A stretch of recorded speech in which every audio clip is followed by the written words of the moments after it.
तो आप यहाँ पे जैसा कि अगर आप नोटिस करेंगे तो शुरुआत करते हैं, हम पहले लेक्चर का एक ओवरव्यू देख लेते हैं। तो लेक्चर के ओवरव्यू में मैं आपको बता दूं, आज हम इन कुछ फैक्टर्स पे बात करने वाले हैं, जो हमारे मेजर फैक्टर्स जिनके बारे में आज हम डिस्कस करने वाले हैं। That is first and foremost is introduction to teaching aptitude. मतलब सबसे पहले मैं आपको ये समझाने की कोशिश करूँगा कि भाई एग्जैक्टली टीचिंग एप्टीट्यूड होती क्या है और ऐसे कौन सी चीज़ें हैं जिनको आपको ध्यान रखना पड़ेगा। देखो, मैंने पहले भी बताया कि ये subject is more of how you think as a teacher and how you think a teacher should be instead of exactly what a teacher is। मतलब देखो, आपने अपने लाइफ में कितने भी टाइप के टीचर देखे होंगे, लेकिन इसमें एक आदर्श टीचर कैसा होना चाहिए उस पर ज़्यादा बात होती है। तो हमें उन टेक्निकलिटीज़ को भी समझने की ज़रूरत रहती है और इसकी वजह से हम बेसिक्स ऑफ टीचिंग भी देखेंगे। मतलब बेसिक्स ऑफ टीचिंग ये नहीं कि पढ़ाते कैसे, बेसिक्स ऑफ टीचिंग में और भी चीज़ें आती हैं, जैसे आपका एज अ टीचर बिहेवियर कैसा होना चाहिए, आपका माइंड कैसा होना चाहिए बच्चों के प्रति, स्टूडेंट्स के प्रति, जिनको आप पढ़ाते हो उनके प्रति। ठीक है, इनके अलावा हम बात करें तो characteristics of teaching, factors affecting teaching. यानी कि कैरेक्टरिस्टिक्स ऑफ टीचिंग से मेरा मतलब है कि किस तरीके की चीज़ें आपकी टीचिंग में होनी चाहिए, वो आपकी कैरेक्टरिस्टिक्स को डिफाइन करता है। आगे हम इसे डिटेल में और देखेंगे। और उसके बाद है फैक्टर्स अफेक्टिंग टीचिंग, यानी कि ऐसे वो फैक्टर्स जिनसे आपकी टीचिंग पर प्रभाव पड़ता है। भाई कितनी भी तरीके की चीज़ें हैं जिनसे प्रभाव पड़ सकता है। आपके क्लासरूम का एनवायरनमेंट कैसा है, आप खुद कितने आपने पढ़ाई करी है, या आप जो पढ़ा रहे हैं आपको पढ़ाना कितने अच्छे से आता है, आपकी स्किल कितनी अच्छी है, ये सारी चीज़ें इस पर बहुत हद तक निर्भर करती हैं। और इसके अलावा टीचिंग मेथड्स और फिर लास्ट में समरी। देखिए, टीचिंग मेथड्स की मैं बात करूं आपसे, तो teaching methods is more like कि कौन कौन से तरीक़ों से आप पढ़ा सकते हो, कौन कौन से अलग अलग तरीके आप यूटिलाइज़ कर सकते हो लोगों को पढ़ाने के लिए। बहुत से तरीके होते हैं। कई टीचर्स जो हैं लेक्चर डिलीवर करके पढ़ाते हैं, बहुत से टीचर प्रेजेंटेशंस दे के पढ़ाते हैं, बहुत से टीचर जो हैं क्लास में नोट्स डिक्टेट करते हैं। सबके अपने अपने तरीके हैं और सबके अपने तरीके अपने हिसाब से इफेक्टिव हैं। वही सारे तरीके धीरे धीरे हम इसमें देखेंगे, समझेंगे। देखिए, मुझे जहाँ तक पता है टीचिंग एप्टीट्यूड के बारे में बहुत कुछ आप लोगों को ऑलरेडी पता होगा, लेकिन उसको एग्जाम में जब आपसे पूछा जाता है क्वेश्चन के फॉर्म में, तो वहाँ पे कंफ्यूजन होता है। जैसे एक छोटा सा एग्जांपल ले लीजिए, फैक्टर्स अफेक्टिंग टीचिंग को लेकर मान लीजिए एग्जाम में क्वेश्चन आता है जिसमें आपसे ये पूछा जाए कि भाई आपको क्या लगता है कि सबसे ज़्यादा अफेक्टिंग कौन सा फैक्टर होता है आपकी टीचिंग में। आपका लर्नर कितना पढ़ा लिखा है, आप कितने पढ़े लिखे हैं, आपकी क्वालिफिकेशंस कितनी हैं, आपकी स्किल्स कितनी हैं, या आपके लर्नर की स्किल्स कितनी हैं। अब ये कंफ्यूजिंग ऑप्शन है भाई कि आपकी टीचिंग की इफेक्टिवनेस काफ़ी हद तक डिपेंड कर सकती है कि आप जिस बच्चे को पढ़ा रहे हैं उसका माइंड स्टेट कैसा है, उसने प्रीवियसली कितना पढ़ा हुआ, जो आप उसे पढ़ा रहे हो क्या वो उसे पढ़ने के लिए तैयार भी है या नहीं। लेकिन फैक्टर्स अफेक्टिंग टीचिंग में उससे भी ज़्यादा इफेक्टिव होता है कि आपकी क्वालिफिकेशन कितनी है, आप कितने तैयार हैं, आप कितने स्किल्ड हैं। तो कहने का मतलब वही है कि एग्जाम के पॉइंट ऑफ व्यू से ज़्यादा टेक्निकली इस चीज़ को समझने के लिए हम इसे अब डेप्थ में देखेंगे। तो पहला इंट्रोडक्शन से शुरू करते हैं, that is concept of teaching. देखिए, कॉन्सेप्ट ऑफ टीचिंग का मतलब है, मैं आपको बता दूं आसान भाषा में, टीचिंग एक प्रोसेस है जिसका मेन एम है कि जब ये एंड हो, यानी कि जब आपकी टीचिंग का टाइम खत्म हो, तो by the end of that time कुछ ना कुछ ऐसी लर्निंग या कुछ ना कुछ ऐसा नॉलेज का गेन हमेशा आपकी ऑडियंस को या आपके स्टूडेंट को होना चाहिए। It's as simple as that. यानी अगर आप जितना भी अच्छे से अपना लेक्चर डिलीवर कर रहे हैं, जितने भी अच्छे से पढ़ा रहे हैं, उस चीज़ को हम टीचिंग तभी कंसिडर करेंगे जब आपका स्टूडेंट या आप जिसको भी पढ़ा रहे हैं, कुछ समझा रहे हैं, उसको वो चीज़ अच्छे से गेन हो जाए। ठीक है, तो ये हो गई आपकी कॉन्सेप्ट ऑफ टीचिंग की बेसिक डेफिनेशन कि कॉन्सेप्ट क्या है आखिर टीचिंग का। Teaching is the process of imparting knowledge, skills and value to learners.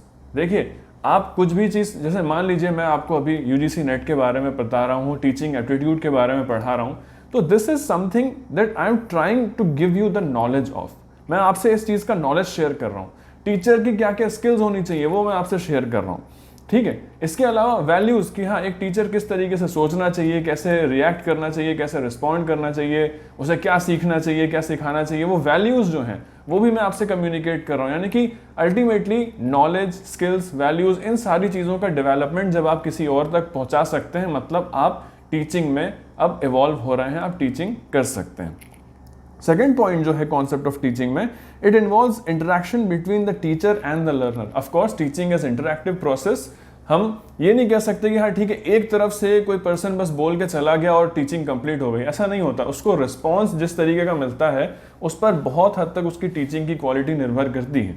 फिर it can B formal, school, college, coaching. देखिए हम सब फॉर्मल और इनफॉर्मल दोनों स्टडीज़ हमने देखा है। बचपन में जब हमें हमारे पेरेंट्स पढ़ाते थे, या आज भी जब किसी एग्जाम में, चाहे कॉलेज हो या स्कूल, जब हम अपने किसी दोस्त से कोई टॉपिक पढ़ते हैं, वो एक इनफॉर्मल वे ऑफ टीचिंग हो जाता है। मतलब हम उस वक्त जो है बहुत एक फॉर्मल सेटअप में नहीं बैठे होते हैं, एक एनवायरनमेंट बना के नहीं बैठे होते हैं। हमें जहाँ सही लगता है, घर के हॉल में या बाहर चाय की दुकान पे कोई टॉपिक डिस्कस कर लिया दोस्त से, इस तरीके की चीज़ें जब हम करते हैं, this is informal type of teaching. और इसे हम जो है एक प्रॉपर टीचिंग समझ सकते हैं। बस एक सेटअप जो है इस चीज़ का, दैट इज इनफॉर्मल। मतलब इसके पीछे हमने कुछ बहुत ज़्यादा एक सेटअप बना के, एक सिस्टम बना के उस टीचिंग को नहीं किया है। इंस्टेड हमने ज़्यादातर चीज़ें इसमें जो करी हैं वो एक इनफॉर्मल मैनर में करी। और वहीं पे फॉर्मल मैनर क्या होता है? स्कूल, कोचिंग, ठीक है, आपके यूनिवर्सिटीज़, जहाँ पे एक सेटअप होता है, क्लासरूम फिक्स होता है, आपको उसका डेकोरम, उसकी डिसिप्लिन मेंटेन करनी पड़ती है। वहाँ जाके एक ऑर्डर में टीचर बताता है, चीज़ें सिखाता है, आप सीखते हैं, समझते हैं, आप नोट्स बनाते हैं। तो एक फॉर्मल चेन उसमें चलती है, एक फॉर्मल स्टाइल होता है उस चीज़ का। तो that is a formal type of teaching. तो टीचिंग भी आपके दो तरीके की है, that is formal and informal.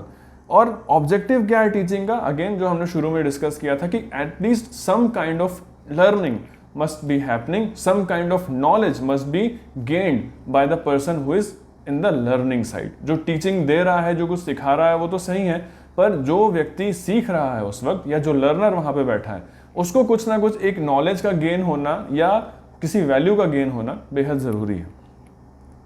अब टीचिंग के कैरेक्टरिस्टिक्स की बात करें, यानी कि वो चीज़ें जो टीचिंग में होती ही होती हैं, आप इनको इग्नोर नहीं कर सकते। और यकीन मानिए हर बार कहीं ना कहीं इस किसी ना किसी एग्जाम में, आप मान लीजिए चाहे यूजीसी नेट कॉमर्स में ले लो, कंप्यूटर साइंस में ले लो, इंग्लिश में ले लो, मैंने इंग्लिश और कंप्यूटर साइंस दोनों में क्वालिफाई किया हुआ है, और दोनों जगह मैंने ये चीज़ नोटिस करी है कि टीचिंग कैरेक्टरिस्टिक्स को लेके क्वेश्चन काफ़ी कॉमन है, उस पर क्वेश्चन हमेशा आते ही हैं। इस लेक्चर में मैं आपसे कॉन्सेप्ट्स डिस्कस कर रहा हूँ, आने वाले लेक्चर में मैं आपसे क्वेश्चंस भी डिस्कस करूंगा। हम क्वेश्चंस उठाएंगे, उन्हें सॉल्व करेंगे और चेक करेंगे कि कितना सही हम उस चीज़ को सॉल्व कर पा रहे हैं, उसके सॉल्यूशंस को भी समझेंगे। तो ये जो टॉपिक है टीचिंग कैरेक्टरिस्टिक्स, इससे बहुत बार क्वेश्चंस आपको देखने को मिलेंगे। अब टीचिंग कैरेक्टरिस्टिक्स में आप समझिए, देखिए 4 मेजर कैरेक्टरिस्टिक्स हैं। पहली चीज़ कि it should be an interactive process. Interactive मतलब सीधी बात है, मैं आपको कुछ सिखा रहा हूँ, आप मुझसे कुछ सीख रहे हैं, मैं अपना नॉलेज आपसे शेयर कर रहा हूँ, आप अपना फीडबैक मुझसे शेयर करेंगे कि आपको ये चीज़ समझ में आ रही है या नहीं आ रही है। आप इसको जब क्लास में करते हैं तो आपके टीचर्स यूजुअली पूछते हैं, मैं जब अपनी कॉलेज में पढ़ाने जाता हूं तो वहां मैं पढ़ाने के बाद टीचर जब अपने स्टूडेंट से पूछता हूं कि क्या आपको ये टॉपिक समझ आया, नहीं आया तो मैं रिपीट कर दूंगा। तो यदि कोई डाउट होते हैं तो वो मुझसे कहते हैं। This is an interactive process, जहां मैंने उनको कोई चीज़ सिखाई और उनको अगर वो समझ आ गई जैसे यस, और नहीं तो मैं उन्हें रिपीट करता हूँ, उनके फीडबैक के हिसाब से चलता हूँ। डिजिटली भी अगर आप देखेंगे, किसी टीचिंग वीडियो पे जो कमेंट्स आते हैं उस पर अगर कोई क्वेरीज हैं और मैं वो रिजॉल्व कर सकता हूँ, तो that would be another interactive type of process. तो एक वो इंटरैक्टिव प्रोसेस होती है, वन वे नहीं होती कि हाँ किसी ने कुछ कह दिया बात खत्म हो गई, नहीं, इट शुड बी इंटरैक्टिव, तब जाकर के लर्निंग का पूरा जो प्रोसेस है वो कंप्लीट होता है, टीचिंग का भी प्रोसेस जो है वो कंप्लीट होता है। It is dynamic in nature. अब देखिए यहाँ पे एक चीज समझिए, डायनामिक का मतलब क्या होता है? डायनामिक का मीनिंग है जो समय के साथ हमेशा चेंज होता रहे, चेंज विथ टाइम, जिसे हम डायनामिक कहते हैं या चेंजिंग विद टाइम कहते हैं। क्यों? क्योंकि देखिए यूजीसी नेट के बारे में मैं आपसे बात करूं तो कुछ वक्त पहले तक इसका एग्जाम पैटर्न अलग था, अब आज इसका एग्जाम पैटर्न अलग है। टाइप ऑफ क्वेश्चंस, डिफिकल्टी, या मैं आपसे कहूं कि जितना भी क्वेश्चंस पूछने का जो स्टाइल था वो समय के साथ चेंज होता गया है। 2010 में जिस तरीके का यूजीसी नेट का पेपर आता था, आज 2024 में उसी लेवल का पेपर नहीं आता है। इस साल की एक और घटना ले लीजिए कि यूजीसी नेट हो करके भी कैंसिल हो गया, अब वो रिपीट होगा, दोबारा से वो एग्जाम होगा, क्योंकि उसमें पेपर लीक का कुछ इशू आ गया था। तो अब वो एग्जाम दोबारा से होगा, तो आपको क्या लगता है कि वो सेम वैसे ही हो जाएगा? नहीं, ऑफ कोर्स अब उसका पेपर चेंज होगा, थोड़े बहुत चीज़ें चेंज होंगी, सिलेबस भी टाइम के साथ चेंज होता रहता है। आप जब यूनिवर्सिटीज़ में भी पढ़ते हैं तो आप देखते हैं कि हर हमेशा 10 साल पहले, 15 साल पहले जो सिलेबस था आज भी वही सिलेबस चल रहा हो, ये ज़रूरी नहीं है। सब्जेक्ट्स चेंज हो गए, सिलेबस चेंज हो गया, नए अपडेट्स आ गए, कुछ चीज़ें हटा दी गई, कुछ चीज़ें ऐड कर दी गई। तो ये क्या है, टाइम के साथ चीज़ें चेंज होती, तो वैसे ही टीचिंग भी चेंज करनी पड़ती है। अब भाई सिलेबस बदल गया तो टीचिंग तो चेंज करनी पड़ेगी ना। So this is how it is dynamic in nature, कि इसका कोई फिक्स स्टाइल नहीं है। ऐसा ज़रूरी नहीं है कि आज जो मैं पढ़ा रहा हूँ 10 साल बाद भी यही चीज़ पढ़ानी पड़े और काम चलता रहे, नहीं, चीज़ें बदल सकती हैं, अपडेट्स आएंगे, चीज़ें चेंज होंगी, तो वो डायनामिक नेचर जो है इस चीज़ का वो हमेशा रहता है। अब कंटिन्यूस प्रोसेस, देखिए ऐसा नहीं होता कि कभी कोई एक लेक्चर किसी व्यक्ति ने दिया, सामने वाले ने सुना और वो प्रोसेस खत्म हो गई, नहीं, इट्स अ कंटिन्यूस प्रोसेस। मतलब अगर कोई सीखी हुई चीज़ आप उस चीज़ में दिमाग में बना के नहीं रखेंगे तो आप भी वो चीज़ भूल जाएंगे।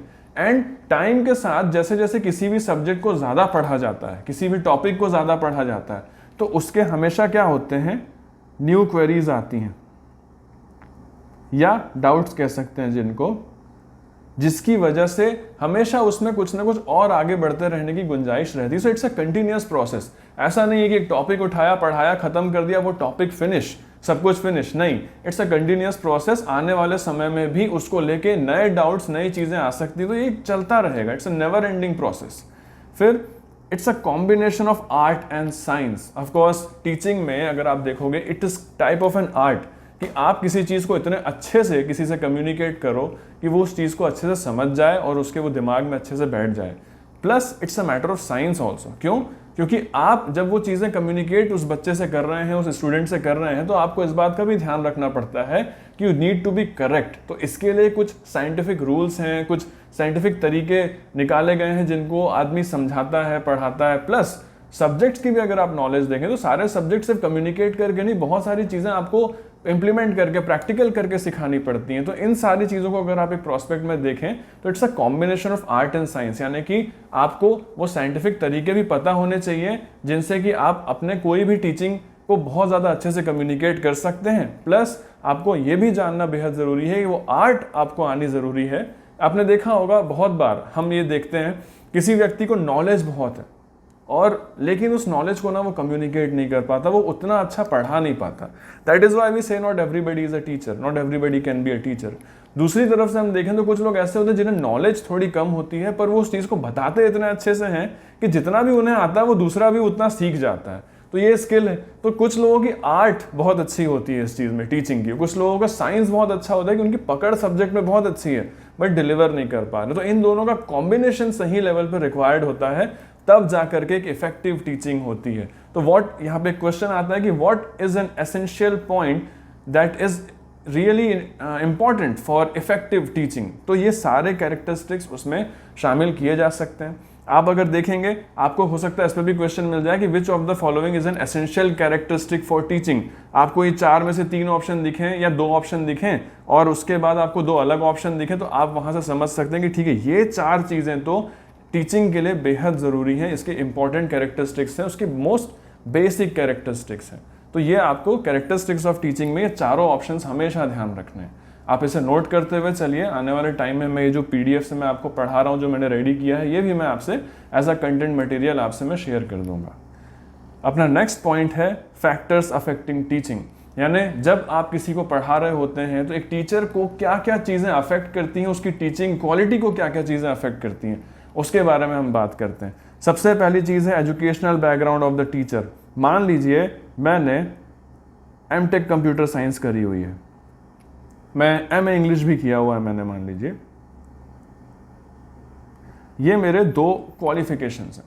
अब आप मुझे कल भेज दें, कहें कि ठीक है आप एक काम करो, आप जाओ BCom वालों को अकाउंट्स पढ़ा दो, ये मेरे कंप्लीटली मेरे एक्सपर्टीज से बाहर की चीज़ है। लेकिन अगर मैं ये करता हूँ तो मैं कितना भी अच्छा ट्राई करूँ, I won't be able to do it as good as the people who are from that background, जिन्होंने जेन्युइनली M.Com किया हुआ है, अपनी मास्टर्स कॉमर्स में करी हुई है, उस सब्जेक्ट की मास्टरी करके रखी है, उसमें मान लीजिए UGC नेट भी क्वालिफाई किया है, तो वो इम्पॉर्टेंट है। आप मुझसे कहेंगे मैं इन दोनों सब्जेक्ट्स में मास्टर्स करी हुई है, मैंने UGC नेट क्वालिफाई किया हुआ, तो आप मुझे किसी भी डिपार्टमेंट के बच्चे दे दें, चाहे कॉमर्स फील्ड के दे दें, चाहे कंप्यूटर साइंस के दे दें, चाहे MA के बच्चे दे दें, जहाँ पे इंग्लिश पढ़ाना हो या कंप्यूटर साइंस के सब्जेक्ट पढ़ाना हो, वहाँ मैं बिल्कुल आपकी हेल्प कर सकता हूँ। तो ये मेरा एजुकेशनल बैकग्राउंड बहुत मैटर करता है। आप मुझे जहाँ मेरा एजुकेशनल बैकग्राउंड है उस जगह पे पढ़ाने भेजेंगे, आई विल परफॉर्म ब्रिलियंट। लेकिन अगर आप वहीं पे ऐसी जगह पे मुझे डिप्लॉय करेंगे कि जहाँ पे मेरा उस सब्जेक्ट से कुछ खास लेना देना नहीं है,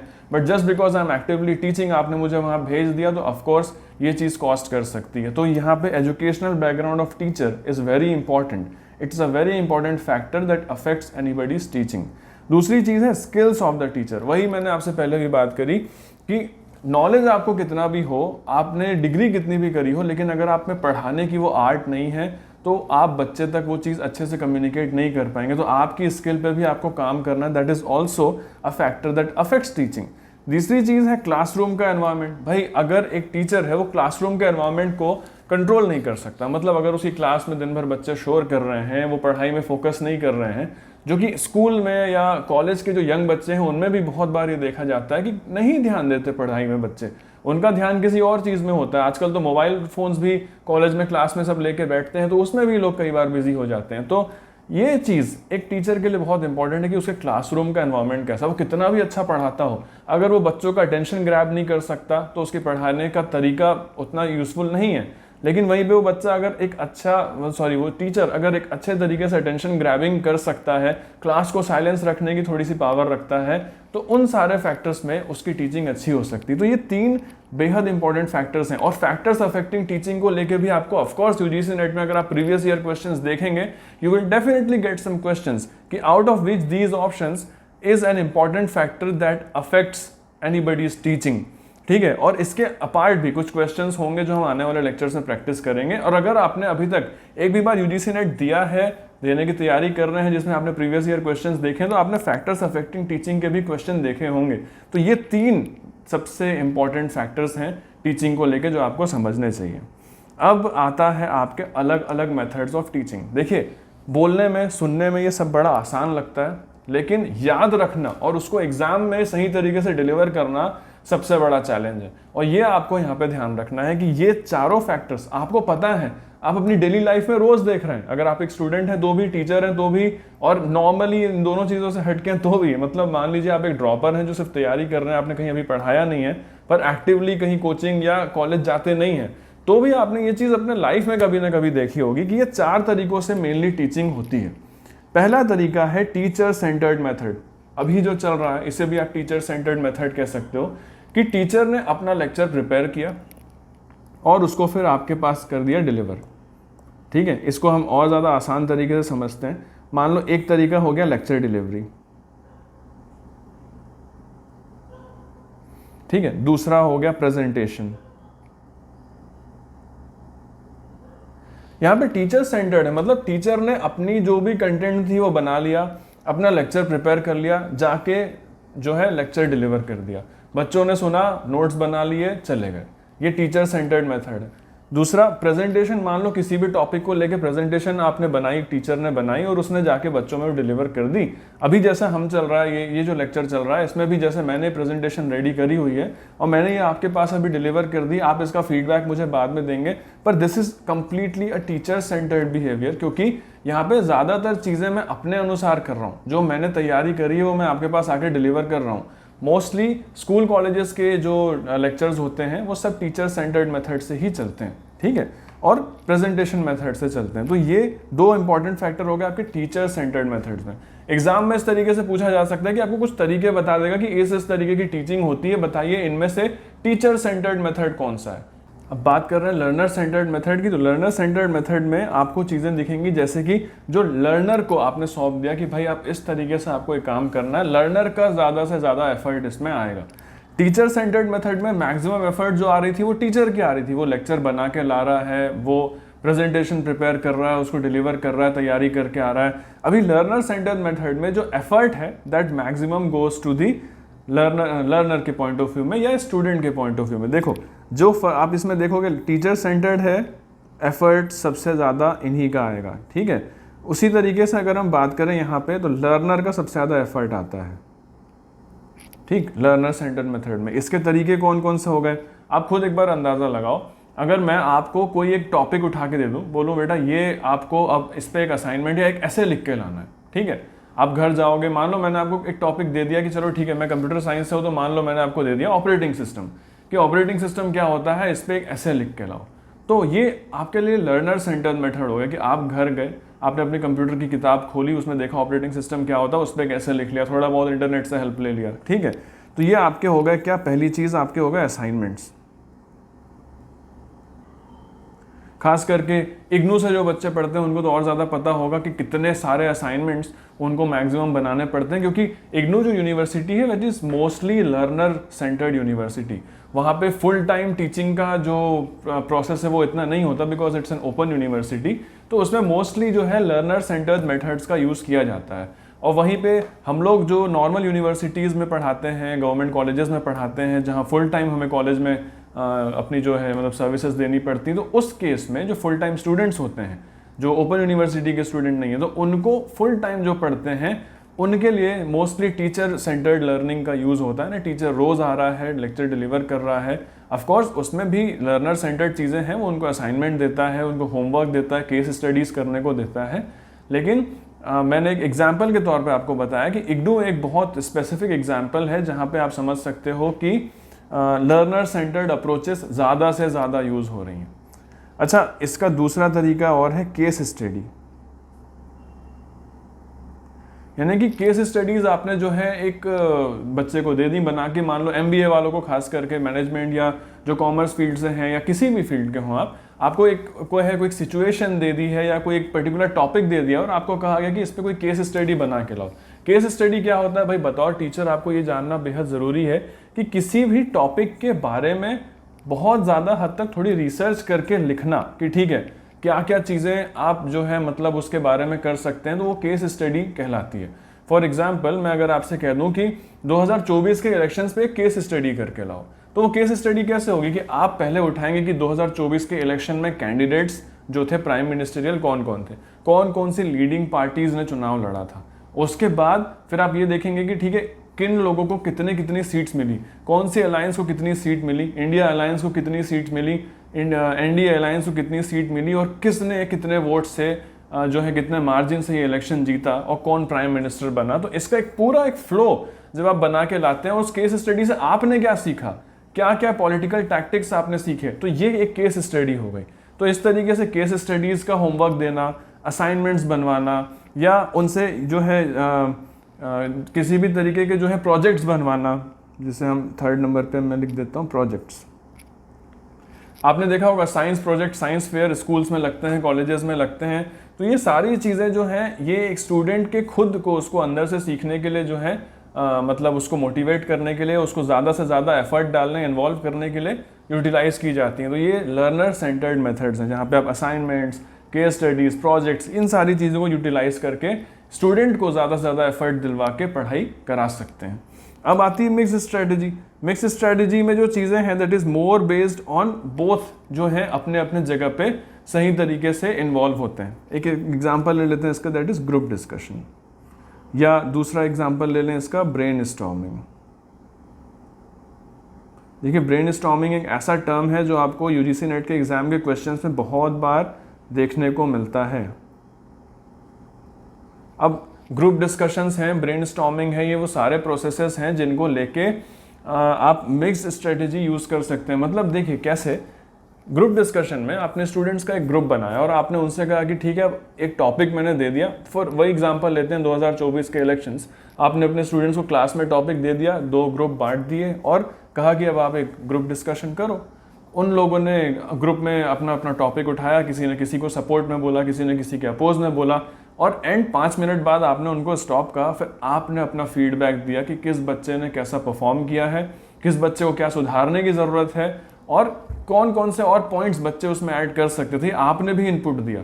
तो जहाँ टीचर और लर्नर दोनों साथ में इन्वॉल्व हैं और दोनों इस चीज़ को बेहतर तरीके से किसी भी टॉपिक को सीख रहे हैं, साथ में बैठ करके एक कोलैबोरेटिव एनवायरनमेंट में। कोलैबोरेटिव एनवायरनमेंट मतलब साथ में एक दूसरे के साथ बिल्कुल बराबरी में हिस्सेदारी लेना। तो जब साथ में बैठ के कोलैबोरेशन की तरह पढ़ाई कर रहे हैं टीचर और student, that comes in a mixed strategy. वहीं पे ब्रेनस्टॉर्मिंग भी वही चीज़ है कि आपने मान लो कोई टॉपिक मैंने उठाया आज क्लास में और मैंने कहा कि ठीक है, before actually jumping into this topic मैं चाहता हूँ आप सोचो कि इस टॉपिक के बारे में हम क्या पढ़ने वाले हैं। मान लो मैंने बोर्ड में कोई टॉपिक लिख दिया, मान लो मैंने कह दिया मेथड्स ऑफ टीचिंग, और मैंने इसके बारे में नीचे कुछ भी नहीं दिखाया, मैंने आपसे सिर्फ इतना दिखाया और कह दिया कि ठीक है ज़रा अपने दिमाग पे जोर डालो और बताओ क्या क्या मेथड्स ऑफ टीचिंग हो सकती हैं। तो बिफोर आई इवन स्टार्टेड मैंने वो चीज़ें पहले आपसे पूछ ली। आपके दिमाग में भी आया सर आप जो है प्रेजेंटेशन दे के पढ़ा सकते हैं, सर आप जो है बोर्ड पे लिख के पढ़ा सकते हैं, आप लेक्चर्स दे के पढ़ा सकते हैं, सर आप वीडियो प्रेजेंटेशन से पढ़ा सकते हैं। इतने सारे आइडियाज जो आपके माइंड में आ गए, that is fair enough, right. तो आपका इनपुट हुआ, तो ये एक ब्रेनस्टॉर्मिंग हुई कि आपने पहले सोचा और फिर आपने बताया मुझे कि ठीक है ये आप कर सकते हो, राइट। तो ये ब्रेनस्टॉर्मिंग भी एक मिक्स्ड टाइप ऑफ टीचिंग का रिजल्टेंट है। इसके बाद आपके पास लास्ट में आते हैं टीचिंग एड्स। टीचिंग एड्स हर वो चीज़, वाइट बोर्ड, ठीक है, और जो है मैं कह दूं आपसे वीडियो टूल्स जो अभी हम यूज़ कर रहे हैं, ठीक। और इसमें और क्या एग्जांपल ले सकते हैं, ऑडियो विजुअल एड्स,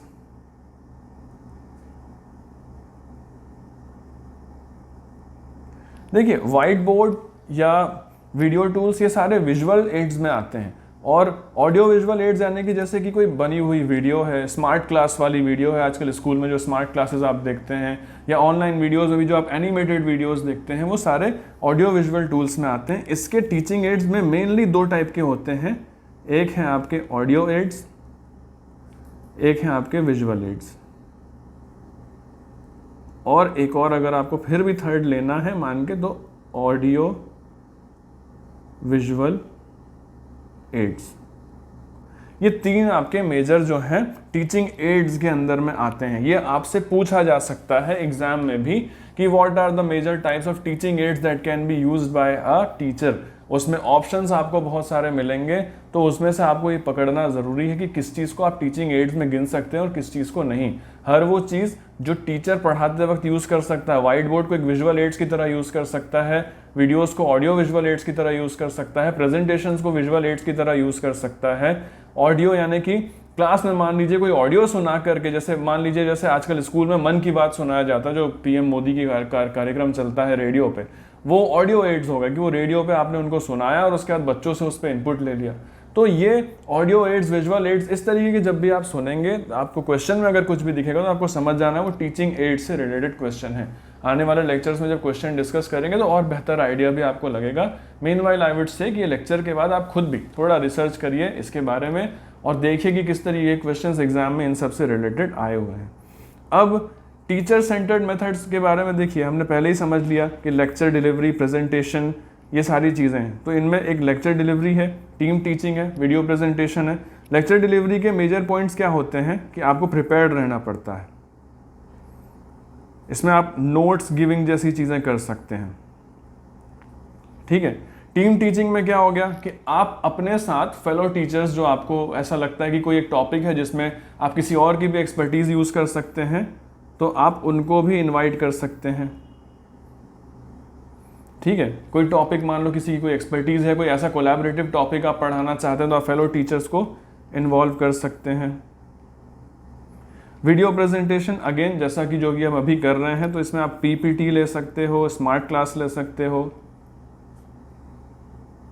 ठीक है। तो टीचर सेंटर्ड मेथड्स में इन कुछ मेजर चीज़ों का आपको ध्यान रखना है। लेक्चर डिलीवरी में प्रिपरेशन आपको पहले से रखनी पड़ती है, नोट्स आपको देने पड़ते हैं। टीम टीचिंग में आप अपने फेलो टीचर्स को इन्वॉल्व कर सकते हो। वीडियो प्रेजेंटेशन वगैरह में आप पीपीटी, स्मार्ट क्लास दिखा सकते हो। तो ये टीचर सेंटर्ड मेथड्स हैं। इसके बाद लर्नर सेंटर्ड मेथड्स में भी हमने वही देखा। असाइनमेंट्स की हम बात करें तो कोई भी आप जो है असाइनमेंट आप प्रोजेक्ट बनाने दे सकते हो। इसके अपार्ट आप अगर प्रोजेक्ट नहीं देना चाहते तो आप इनको जो है किसी भी तरीके का ऐसे राइटिंग, ठीक है, इस तरीके की चीज़ें हैं, स्टोरी राइटिंग, इस तरीके की चीज़ें आप यूज़ कर सकते हैं as a learner centred method में भी। केस स्टडीज़ हमने पहले डिस्कस कर लिया कि कोई भी आप एक टॉपिक देंगे जिसमें वो एक केस स्टडी बना करके ला सकते हैं। और फिर computer assisted learning, again computer based projects, जैसे कि जब आप कोई पर्टिकुलर सा सब्जेक्ट पढ़ा रहे हो जहाँ पे कंप्यूटर को यूटिलाइजेशन आप सिखाते हो बच्चों को, तो वहाँ पे कंप्यूटर असिस्टेड लर्निंग का भी आप यूज़ कर सकते हो। मतलब कि मान लो आप कोई भी कंप्यूटर बेस्ड नॉलेज जब आप बच्चों को दे रहे हो, कंप्यूटर बेस्ड नॉलेज, या फिर हम इसको ICT भी कहते हैं, जो कि एक अलग सब्जेक्ट भी है UGC नेट के लिए, वो मैं आपको आने वाले टाइम में और डिटेल में पढ़ाऊँगा।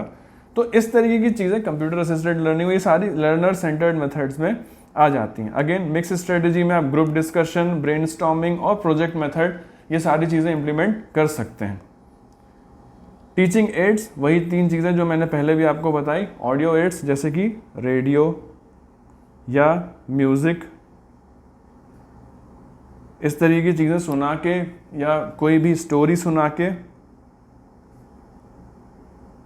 आप उनको पढ़ा सकते हैं। विजुअल एड्स में again presentation, smart class, white board teaching या ब्लैक बोर्ड जो आपके स्कूल में यूज़ होता है।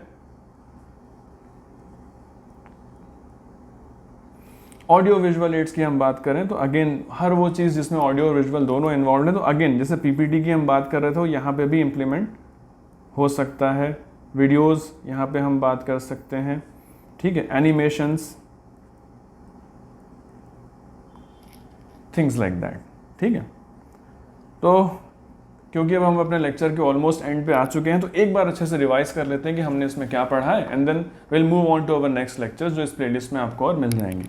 पहली चीज़ कि of course teaching is a never ending activity and it is dynamic in nature. हमेशा टाइम के साथ ये कंटिन्यू चलते रहती है, इवॉल्व होती रहती है, समय के साथ चीज़ें बदलती हैं जो आपको पढ़ानी है किसी और को, और उस कंटेंट के साथ आपको भी टाइम टू टाइम बदलते रहना पड़ता है। टीचिंग का मेन ऑब्जेक्टिव है कि हमेशा make some sort of learning happen. इस चीज़ को आपको बहुत ध्यान रखना है कि every time this is the most important point about teaching कि there must be some kind of learning. It can be teacher centred, learner centred and of mixed approach. इस पे हमने ऑलरेडी काफ़ी लंबा डिस्कशन कर लिया है इस वीडियो में कि 3 अप्रोचेज हैं, उसमें किन किन तरीके की टूल्स को, किन किन मेथड्स को आप अपना सकते हैं।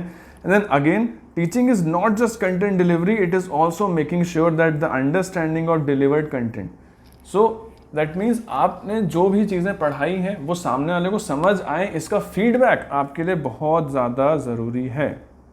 इसलिए मैं चाहूँगा कि अगर आप इस लेक्चर को देख रहे हैं पूरे एंड तक, तो आप प्लीज़ मुझे अपना फीडबैक भी दीजिएगा कि ये लेक्चर आपको कैसा लगा, कि आपको यूज़फुल लगा या नहीं लगा। कोई सजेशन हो वीडियोस को लेके या इस पर्टिकुलर लेक्चर को लेके, सब्जेक्ट को लेके, तो आप प्लीज़ मुझसे कम्युनिकेट करिए, या कोई सजेशन के अलावा कोई क्वेरी हो, कोई डाउट हो, तो भी आप मुझसे इस पर पूछ सकते हैं।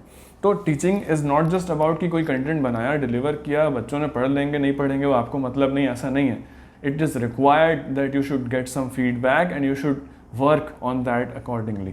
तो ये था आपका आज का lecture which was about the basic concept of teaching and which was about how teaching can be made more effective. तो जितने भी टीचिंग एप्टीट्यूड के बेसिक्स थे वो हमने अब इसमें कवर कर लिए हैं। आने वाले लेक्चर में लर्नर्स के पॉइंट ऑफ व्यू से बात करेंगे। अभी हमने टीचर्स के पॉइंट ऑफ व्यू से बात करी है, आने वाले वीडियोज़ में लेक्चर्स और लर्नर्स और जो अदर टेक्निकलिटीज़ हैं टीचिंग को लेके, उसको हम डिस्कस करेंगे। So thank you so much for watching this video.